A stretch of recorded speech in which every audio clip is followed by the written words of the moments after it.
ko nga eh.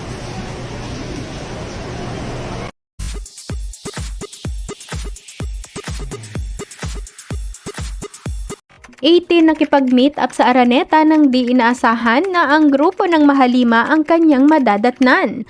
Napakaswerte nga naman ng mismong may-ari ng video na ito nang di niya akalain na makikita niya sa kauna-unahang pagkakataon ang grupo ng SB19 sa Araneta. Ayon kasi sa kanya, pumunta lamang siya sa lugar upang makipag-meet up. Pero yung nakita daw niya at nadatnan ay ang mga Mahalima boys na bumaba sa itim na sasakyan sa kanyang tapat.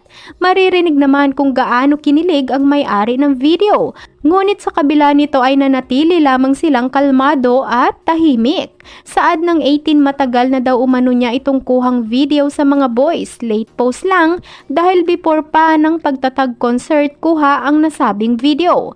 Ayon naman sa mga komento na talaga namang nagulat sila dahil hindi din nila akalain na matatangkad daw pala ang Mahalima sa personal base sa kanilang napanood sa video.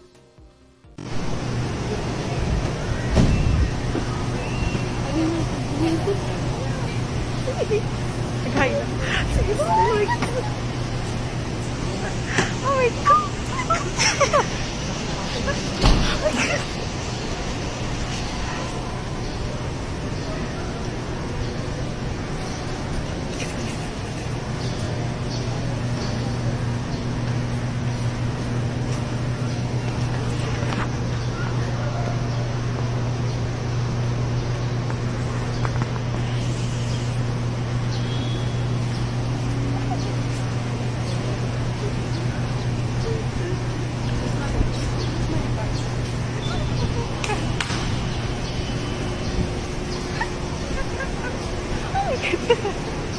Okay na.